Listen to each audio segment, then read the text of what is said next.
So last night was the 2015 WWE Hall of Fame induction ceremony. The ceremony itself actually lasted 5 hours. Well, here in the UK it did, because at about 1 o'clock the clocks went forward, so technically it was a 5-hour ceremony. It actually in real time lasted for 4 hours. I'll run through the Hall of Fame ceremony, those who were inducted, those who inducted them, and what their comments were. Firstly though, it was hosted by Jerry the King Lawler. Now, there was lots of rumours that Eva Marie was going to be actually hosting this award ceremony.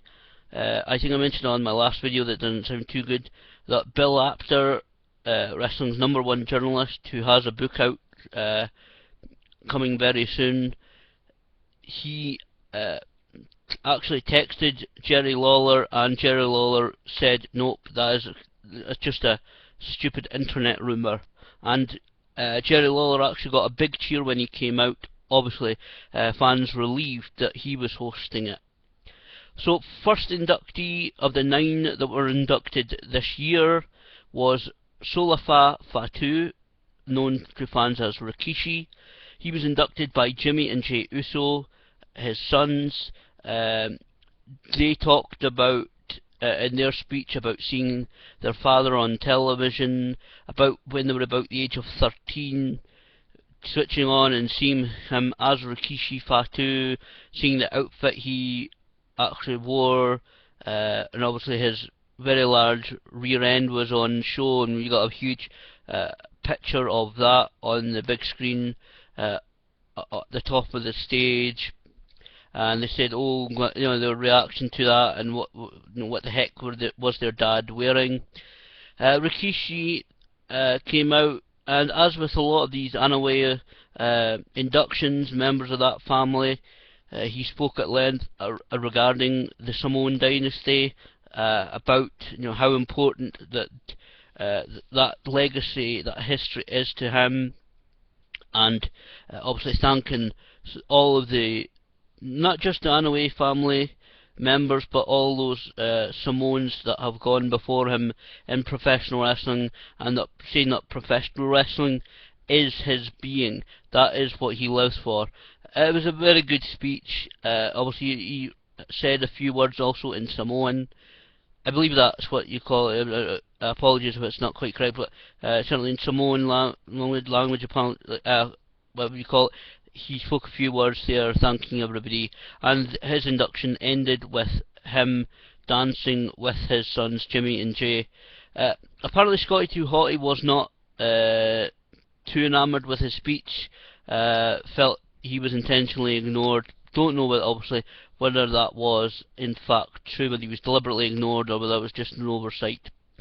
Larry Zbyszko was inducted next by Bruno Sammartino. Bruno Sammartino talked about how Larry would continue to ask him to try out for professional wrestling. Bruno eventually allowed him to. I think it was the age of 16 or 17 he allowed him to, and then saw the immediate promise that Larry had. Larry spent his speech paying tribute to Bruno Sammartino about the influence that he's had on his life, and even telling the story of how he met Bruno Sammartino by climbing through a large hedge or bush onto Bruno's property, and there standing was Bruno Sammartino. That's how they met. A very good speech. I've always enjoyed Larry Zbyszko's work as a wrestler, especially in WCW, as part of the Dangerous Alliance. Alundra Blaze was next, inducted by Natalya. Natalya spoke about Alundra being one of the top female wrestlers and being one of the really first big name female wrestlers on the international scene, especially in the WWE scene. Alundra made, I think, really was the speech of the night. She was talking about she's the original Paul Heyman girl, again as part of the Dangerous Alliance. Natalya brought out a bin, a trash can, whatever you want to call it, an aluminium trash can. She took some stuff out of the bin, bra and panties. She said whose idea was it to fight in those. A bottle of JR's barbecue sauce, gave him a cheap plug. Eric Bischoff's book, Born to Controversy, or Cash Creates Controversy. Cash Creates Controversy, Born to Controversy is another, is the Roddy Piper DVD. I've got the Eric Bischoff book, it's okay. And finally, the WWE World Wrestling Federation Women's Title Belt. I did notice a couple of times where people said WWF, it was censored. I edited out, they sound dips like that, so you could, you could see their mouths talking about it. Obviously, they said WWF, obviously due to legal stuff, or they took the audio out. She took the title belt out. A lot of people also were happy about that. She also paid tribute to her husband. I missed her husband's name, but he is in the United States military. She apparently hadn't seen him for about a year as he's on deployment. I think it was Iraq, she said, but they made very special arrangements for him to be there last night. And then she paid also tribute to the first responders, who are, much for just so everybody can understand, anybody who is in the emergency services, that's the fire, police, ambulance service. She got anybody who's worked on the an emergency services to take a bow during her speech. It was honestly probably the speech of the night, to be honest. I mean, like she said, we never thought this would happen. A very good speech. Never been a huge fan of hers. Also saw in WWE and then WCW. But really good speech, very entertaining, very properly put together. She's obviously spent a lot of time on the speech. Next up, if you didn't have a tear in your eye for this section, you're not human, or you don't have a moral compass, to be honest. It was the Warrior Ward. And to kick off, Dana Warrior, the widow of, or should I say wife, of the Ultimate Warrior, came out. She talked about how difficult the past year had been. Some people on social media, on Twitter, took exception to this a little bit, but to be honest, she has had a lot of support from WWE, as she said, not just from WWE corporate or WWE office, as she said, but also from the WWE universe. And I think this was a great opportunity for her actually to publicly thank people, not just members, but not just WWE universe, but family and friends for their help this past year. I think this was a great opportunity for her to do it. I'm glad they gave her the chance to. She introduced Daniel Bryan to present the award. Daniel Bryan talked about how just the first time he met Conor, he stole his heart. Conor's father, Steve, accepted the award on Conor's behalf. Dana Warrior also, she wants people to donate to Conor's Cure, the Conor's Cure Foundation that Stephanie and Triple H set up after Conor's passing. She said if they I don't know whether this will be kept to. I don't know whether it was exactly promised, but she said if $1 million is donated, she'll do something Ultimate Warrior-ish, like run to the ring, shake the ropes, and even perhaps body slam somebody, brother. Also meaning Hulk Hogan. She said at that point she was kidding about body slamming Hogan. She wouldn't be able to do that anyway. I don't think Hogan would unfortunately be able to take it now, unfortunately. Like I said, Daniel Bryan presented the award to Conor McKilloch's father, Steve. He talked about how difficult the time had been, paid tribute to Dana, obviously recognising that looking after your other children in a situation like that is very important. And Steve McKilloch actually brought out Conor's brother Jackson, who said "I love you, Conor" at the end. A very emotional portion of the Hall of Fame ceremony, very worth watching. If you're going to watch any part of the Hall of Fame, I know it's 4 hours long. If you want to watch any part of it, watch the Warrior Award, the 4th induction into the WWE Hall of Fame. Then it was the Bushwhackers, great, taking it back to comedy. Joe Laurinaitis was the inductor. He used to carry the flag for the Bushwhackers in Florida, He looked dressed in his Union Jack t-shirt and carrying the flag, looked almost like a 1970s football soccer hooligan in the UK, a real kind of thug look with a mullet and that in the picture we saw of him with the Bushwhackers carrying the flag from years ago. Bushwhackers kept in character, very funny speech, been tag team partners for 34 years, and even got Rowdy Roddy Piper and the $1 Million Man Ted DiBiase to do the Bushwhackers match. Extremely hilarious couple of minutes seeing them do that. Tatsumi Fujinami was inducted by Ric Flair. Ric Flair called him the greatest Japanese wrestler that he has ever seen.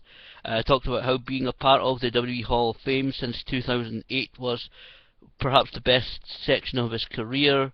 Fujinami had a very short speech and really in broken English. He's obviously not fluent, which is fine. I'm not fluent in any other language. Some may even say including English, but he just thanked everyone, his wife, his family, everybody he has wrestled, and thanked WWE for the honour. Next up was another kind of emotional induction, the Macho Man Randy Savage. Hulk Hogan inducted Savage, paying tribute to him as one of the guys who made his performances better, kicked him in the butt when he needed to, including the bit where, the so famous bit where Elizabeth is on the stretcher backstage, injured, and Savage is pointing to Hogan and saying, "This is your fault. I've seen the lust for Elizabeth in your eyes." Hogan obviously with good words to say about Savage. Lanny Poffo, Macho Man's brother, accepted the award, paying tribute to the work that Randy did with the Special Olympics, a cause that WWE have recently retaken up. He said that he gave out a few poems, including the one that he partly said on Talk Is Jericho podcast several weeks ago, when the induction of Randy Savage was announced. He said, "Life is too short to hold a grudge, it's time to heal," and I genuinely hope that this going forward does that.